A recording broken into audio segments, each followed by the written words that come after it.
off camera, I use my block plane and a little bit of sandpaper to level out the headstock on top. When I glued the wings back on, I made it flush on the back, and then there was a little bit of wood sticking up here, and so I've gone through and actually trimmed that up. And so the next thing to do is actually figure out what I'm going to do with the headstock. I think in previous videos I've talked about potentially taking some an ebony top plate, just putting it on and then ignoring the plastic headstock. But the more I look at this, I think what I'm going to try is I got some epoxy, and I'm going to epoxy this the plastic headstock cover onto a piece of veneer that I have. This one happens to be dyed black, which works well. And what I'm going to do is I'm going to epoxy this down to the wood to reinforce this plastic a little bit. This will also give me the opportunity to make multiple layers. I can actually take more of this veneer and kind of, stiffen this up a little bit. But more importantly, it'll allow me to use wood glue to glue the headstock plate back to the guitar neck. Now, of course, you could ask, well, why don't you just epoxy it directly? Well, this will give me an opportunity to continue to work on this, kind of refine the design, make sure things are okay. And then, if it didn't work out, then I could always go back and do kind of the ebony headstock plate idea. And so I'm going to try and epoxy this down. This epoxy says it only takes 5 minutes to dry. And so let's see how that process is going to go. I punctured the top of each of these containers, and it looks like it's a 1-to-1 mix. And so I just have a piece of scrap wood here that I'm going to mix on. I shouldn't need a ton of epoxy. When you look at this headstock, the whole point of this is not to, put a 1/4 inch of this on there and then push it down and have it all squish out everywhere. What I'm actually going to do is I'm going to use a paintbrush to mix up the epoxy, and then I'll paint it on the back here so that when I put it down, I'll have the least amount of squeeze out, and with the paintbrush, I'll ensure that there's full coverage on the entire plastic plate.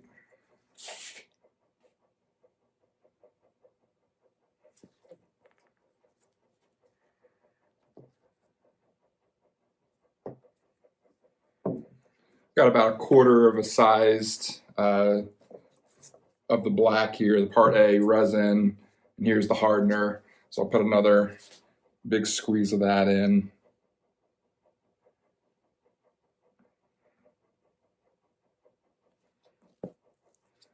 And that feels like it should do it. So now I'll mix it up, start painting it on the headstock cover.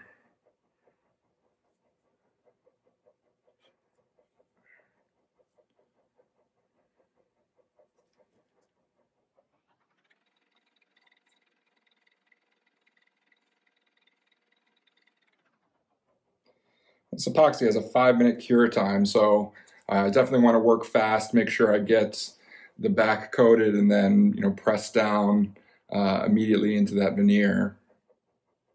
This paintbrush idea is working pretty well. I like that it's not going to be too messy of a squeeze out. I mean, there's going to be a little bit, but ultimately when I go back to fill in the inlay portion where it says Gretsch Synchromatic, I don't want to have a ton of stuff sticking up there, so that when I go do the inlay, however I do it, I won't have to do a lot of, kind of cleanup.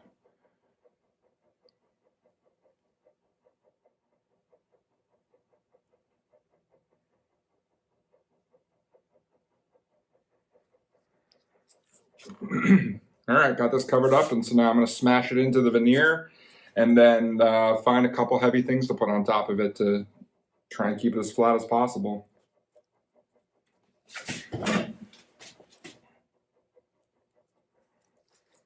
That's pretty good. So now what I'm going to do is probably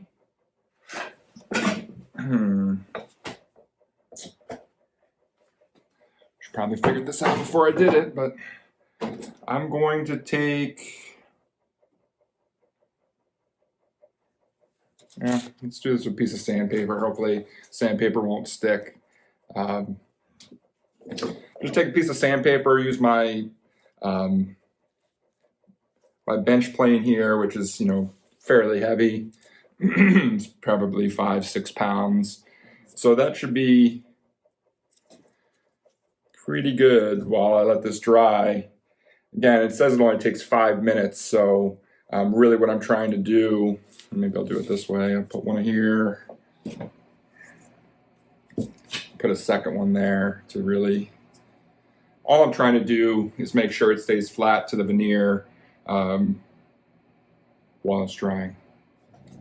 It's been 5 minutes now, and I could probably take a look at this.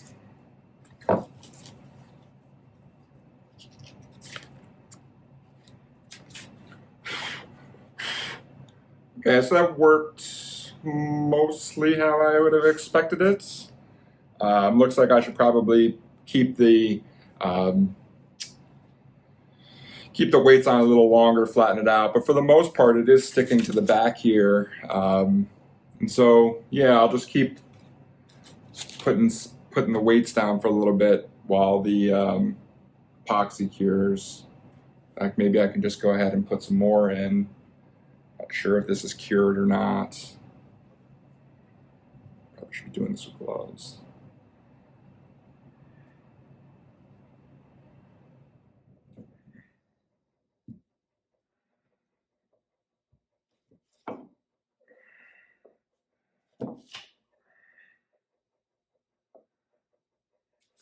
It's been about 20 minutes that this has been curing against the epoxy. And so what I'm going to do now is actually laminate a few more pieces on just using regular wood glue.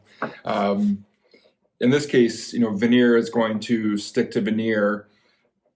And I'm using regular wood glue because I actually want to soak this as much as possible. And so the idea here will be that the water and the wood glue will actually kind of fuse those pieces together. And I'm actually going to glue these cross-grained. And so the grain is going this way down this. And now I can take pieces and go this way. And so I'm effectively creating my own really thin plywood out of veneers. And so just going to spread a ton of glue, do the same thing as before, just making sure that I've got some downward pressure on it. And once this dries up, then we can take a look at what I might inlay this with.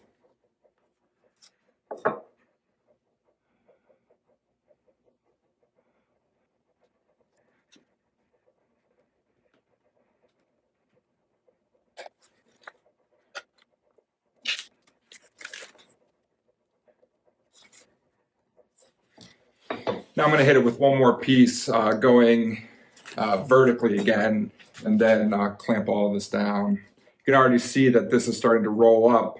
That's because wood glue has a significant amount of water in it. It's not a big deal because I'm going to be putting this under my same set of weights as before.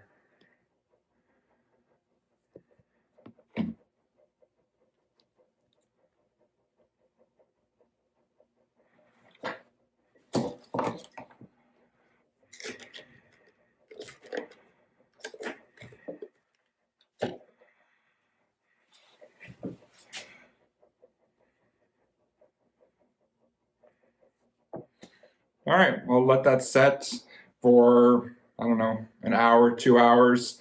And then when it's good and dry, I will trim the veneer around the outside of the plastic and see what we got. It's been a couple of hours, and I'm pretty pleased in how this has turned out.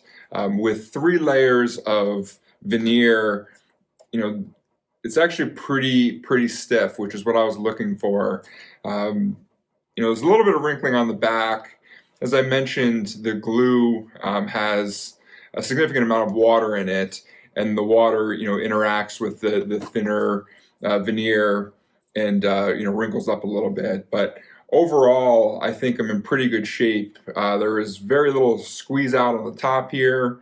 I can, you know, come back, actually cut this out and trim it. And so, you know, the next step is really to figure out, you know, do I have enough pieces left over from removing the inlays here to actually re-put them back into the headstock. And if I did that, isn't going to look terrible. But for now, I'm going to leave it like this. I'll let it finish up its drying cycle, cut this out, and then next time we'll figure out if I'm going to reuse those inlays or if I'm going to buy some inlay powder or something. Thanks for watching.